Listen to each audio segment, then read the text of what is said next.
Now, my first guest tonight is farmer Gareth Wyn Jones. I've spoken to him several times already on this show. He's warning now that protests witnessed across Germany could soon be here in the streets and in the fields and byways and highways of Britain. Farmers in Germany are blockading roads in protests against subsidy cuts, with more than 500 tractors and trucks parked up by Berlin's Brandenburg Gate. Gareth is here with us now, I hope. Gareth, good evening, good to see your face again. Evening, how are things? Gareth, what are you keeping tabs on what's happening in Germany? Are you across that? Are you in touch with any of them? Yeah, so we're talking with a few of the people that are involved in it. You know, it's not just a farming protest. I think we have to understand that. It's a lot bigger. There's massive public support out there for them. The firemen, the police, a lot of small businesses. It's about taxation and it's about bringing, the public down onto their knees. It's killing it. It's killing our society across the world because, we've seen it in the Netherlands, we've seen it in Sri Lanka, we've seen it in Canada. We're now beginning to see it in France. This is repetitive. It seems to be just going from one country to another. It's government policy, like the Netherlands, it was the nitrate levels. Out there in Germany now, they're taking the subsidy off the red diesel. Now, what people don't understand is if you take the subsidy away from the farmer to produce that food, they have to add that onto that product, which is going to cost the general public more money.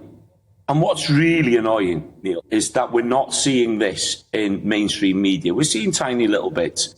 GB News has been really good. They've covered quite a lot of it. But, this is a massive protest. It's one of the biggest protests they've had in Europe for a long time.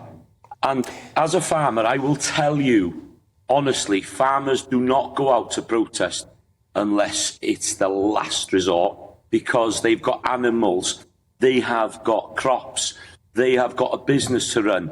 Unless their whole business is, on a knife edge, they do not go out and protest, and they are desperate. That's why we're seeing these protests across Europe.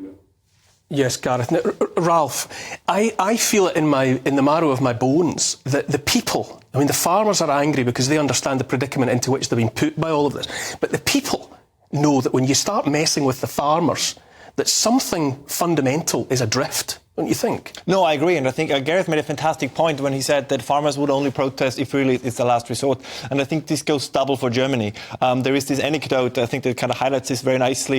In 1944, during the end of the war, the German propaganda ministry had to issue an order that the Germans who were standing at train stations, at train platforms, if the sirens were going off because British bombers were coming in, they can leave the platform and seek shelter and don't have to wait for somebody to validate their ticket. This is kind of the German mindset. Right? So once you have rules, you don't want to break those rules. So if you have German farmers, and Gareth is absolutely right, this has spread to truckers and other areas. If they go out on the streets and protest, that is the beginning of something larger. And I think what you describe, Neil, is there is a sense, when we want to tie together the truckers in Canada, the farmers in the Netherlands, the farmers in Germany, it is a sense that governments are starting to declare war on the very element of the economy that keeps everything going. We're against mining, we're against energy, we're against farming. And more and more people realize, but wait a moment, isn't that keeps everything going? Not all of us can become, political commentators and Instagram influencers because we can only do what we do because these farmers like Gareth are so incredibly productive.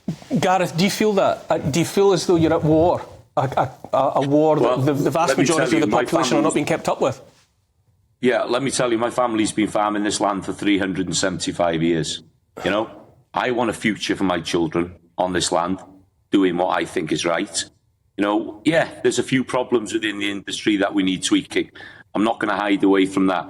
We need to start to look at solutions for more regenerative, more sustainable ways of producing food. But don't bite the hand that feeds you.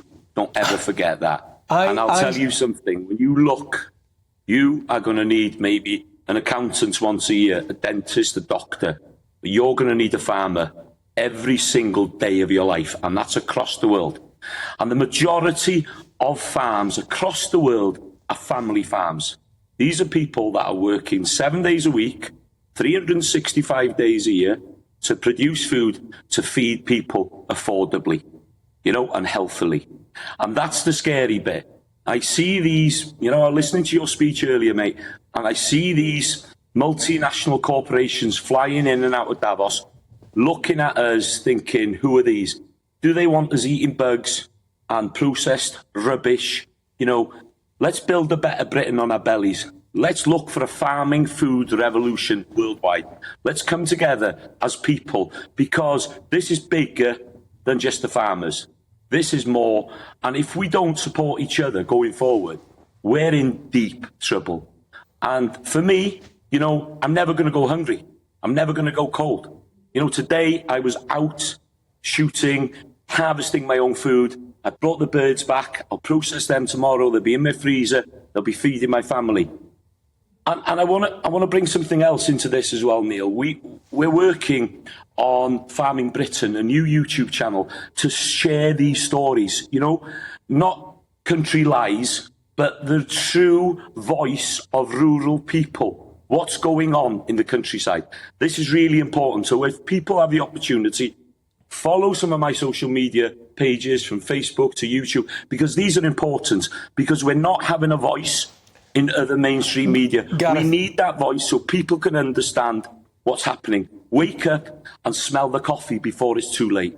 Gareth, do you see the farmers and the people around in the community rising in the way that they have in the Netherlands, that they have in Germany and elsewhere? Do you see the same thing maybe manifesting here in the weeks ahead? It's not quite at that point in this country, I think, yet, Neil.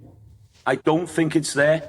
But government policies in Wales, because we're devolved out here, there's a lot of problems. There's a lot of family farms that are struggling, and they're not going to make it through 2024. And I think this is across Great Britain. So I think we have to start pushing our agenda into these policymakers, into the politicians, our MPs, our AMs. They need to listen to the farmers. They need to listen to rural voices, because we're not being heard. And 84% of people live in inner cities, but they'll walk into a supermarket and there'll be food on the shelves. We remembered what happened when the Ukraine war went. There was starting people thinking, oh my God, we need food security in this country. And what are they doing? Solar panels, solar farms going up. We're losing land to building. And I'm not against that. Everybody needs a new house.